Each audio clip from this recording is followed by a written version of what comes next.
What's up guys, it's Topsy and here we are once again discussing the brand new skills for the Battle City final set. In the last video we went ahead and covered both Ishizu and Kaiba, and yeah, I had some mixed feelings about both of those skills. For today's video I believe we're going to be covering both Odion and Joey if I'm not mistaken. I have some high hopes for these two skills. I don't know what to expect out of Joey just because this deck is not great. It's not designedly bad, but it's a little boring. But before we can get started, I'd like to ask you guys that if you could leave a like and a subscribe, that'd be very much appreciated. I am trying to get this channel to 500 subscribers by the end of the year, and I can't do it without your help. So with that being said, let's jump right into Twitter. Okay then, so here we are on the Konami Twitter page, and we are looking at Joey first. So here we have both of Joey's skills, Battle City Slugger and Red Ice Inferno. And right from the name of both these skills alone, I don't have high hopes for this. Because if I'm not mistaken, Red Ice Black Dragon wasn't a card in his main deck in this set, so that's a bit concerning. But we'll go ahead and get to them when we get there. Alright, so with that being said, let's go ahead and read each of these skills and then talk about how good or how bad these skills are. So, Battle City Slugger goes up first, and it reads, all warrior monsters you control gain 100 attack for each warrior monster you control. Okay, once per turn during your main phase, you can activate one of these skills. Skill 1, reveal one Gil for the Lightning, Insect Queen, Jinzo, or Legendary Fisherman in your hand and place it at the bottom of the deck, then draw one card. Alright. Or, skill number 2, once per duel you can discard one card, then add one Gil for the Lightning from your deck to your hand. Then you can tribute summon one warrior monster in addition to your normal summon / set. Okay, have some thoughts on this, but let's go ahead and read Red Ice Inferno next. Alright, and it reads, you can tribute summon one Red Ice Black Dragon for one less tribute for each monster your opponent controls. Okay. You can discard one spell to apply one of these following skills, but you can only use each of these skills once per duel. Alright, skill number 1. If you control a Red Ice Black Dragon, inflict 800 damage to your opponent. Also, Red Ice Black Dragon you control can't declare an attack this turn. Oh boy. Skill number 2. You summon one fusion monster that mentions Red Ice Black Dragon as a material, using monster from your hand and your field as fusion materials, and if you do, it can't be destroyed by your opponent's card effects until the end of this turn. Wow. So yeah, lots of thoughts going into this one. Let's go ahead and begin with Battle City Slugger. First off, the first part of this effect is phenomenal. A blanket ties that binds that is just always active for warriors it's just really good. That's definitely gonna carry the skill a lot, and let alone that part alone, I think it's gonna make this just a really good skill in general. So I'm kind of excited to play with this one. As for the other parts of this effect, being able to reveal like the Gil for Insect Queen, Jinzo, or Legendary Fisherman, it's okay. To mulligan it, it's alright. Kind of weird that they didn't have Red Ice included here as well, but I mean, I guess Joey didn't play that card in Battle City, so there's that. But the mulligan effect is not fantastic, just because I don't think you're going to be playing Gil for the Lightning in a dedicated warrior strategy. I feel like there's better cards. Maybe Jinzo you'll be playing. Now, as for the Gil for the Lightning effect, it's not bad. I do like the fact that it tries to make summoning Gil for a bit easier, so that you're able to either summon it via its double tribute, the way it's supposed to be summoned, or with the 3 tributes to get a special effect. As a whole, this skill is... the secondary parts of the skill are not fantastic. They're okay, but primarily I'm just mostly excited about the attack gain, which is kind of sad that a simple attack gain is what has me more excited than the additional bonus effects. Now for Red Ice Inferno, and I'm not going to sugarcoat it guys, I do not like this skill whatsoever. Where to begin? First off, I dislike the fact that in order to bring out the Red Ice Black Dragon, not only is it not a special summon like they did for both Jaden and Yugi with their dedicated Neo / Dark Magician decks, it's the fact that you have to normal summon your Red Ice Black Dragon for not just for free, but for less tribute summons. So this means that if your opponent has one monster on field, you tribute summon one monster for Red Ice, and if they have 2, you can just normal summon Red Ice, and so on and so forth. I don't love that because Red Ice alone is not a good monster on field. Again, you can, for the trouble that it is to bring out Red Ice, you could just bring out Jinzo, and it's a better monster as a whole. But as for the bonus effects of having Red Ice, being able to burn your opponent for 800 damage is honestly laughable. I get why it's not more, but at least I wish it would have been half the attack points of Red Ice with 1200 to mimic the effect of Inferno Fire Blast. Because I'm also comparing this to the Blue Ice skill where it gives you Burst of Destruction that destroys all monsters on field. while this one does a measly 800 burn damage. That burn damage could come up in clutch just because of the low life points there are in speed duels, but if you're playing a dedicated red eye strategy, I just don't feel like you're going to be in that much of an advantageous position where that burn damage is going to win you the game. So that is my concern with this part. As for the fusion summon, I don't love this either just because the fusion targets we have in game right now are not fantastic. They're actually kind of they're not good. Let's just say that.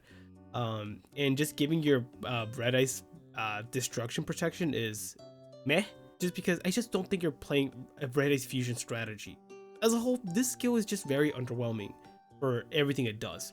And it is pretty frustrating just because I feel like red eyes as a whole always gets shafted when it comes to support compared to like Dark Magician or even Blue Eyes is just like supreme when it comes to getting legacy support. But red eyes, they sleep on it a lot. But yeah, Red Eyes Inferno is just, it's a miss for me. I do not like it. I think it's just way too mid for what it's supposed to be. Battle City Slugger, it's a bit better. A bit boring, but it's better. Alright then, so up next we have is Odion, and this should be pretty exciting just because we're both dealing with Trap Monster strategy, that Scorpion card strategy, and what's the last thing? Pac-Man. So I'm assuming one of these skills is going to be correlated to that.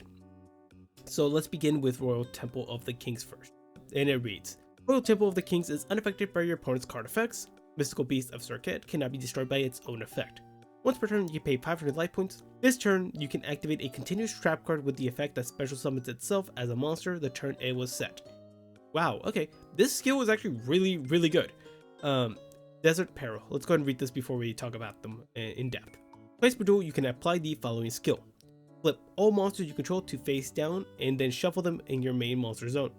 Then you can change the battle position of one monster you control. This skill can only be used once per turn. Okay, alright, so let's go ahead and discuss this. Beginning with Royal Temple of the Kings. And yes, this skill does pretty much what I hoped it would be able to do. For one, it gives you access to your like continuous spell. I believe that's what it was. That prevents your boss monster in being destroyed via its own effect. So that's really nice. Also, the fact that it's unaffected by your opponent is a great addition as well. What I am surprised, however, is the fact that this skill right here doesn't have the added like mulligan / search effect that every skill's had so far. So I am surprised by that, which honestly would have been like the cherry on top to make this skill like incredible. But for what it is, giving the Mystical Beast of Circuit the protection effect, and in addition allowing you to summon your trap monsters the turn they're set is really cool just because it gives you tribute fodder a lot easier for your boss monster. Not a bad skill. I do think it does need the added benefit of having the search effect just so you can get access to that card, but I can see why Konami was a bit reluctant to do that. So as a whole, I don't mind it. It's actually pretty damn good. Definitely at least worth tinkering around with for fun. As for Desert Peril, this skill is pretty cool because this skill is for the Pac-Man strategy specifically, and one of the things that I do like is the fact that it shuffles the field, allowing you to pretty much reset all your Pac-Man monsters so your opponent has a harder time destroying them and getting rid of whichever one is the most problematic at that time. So I do like that added little benefit of the skill.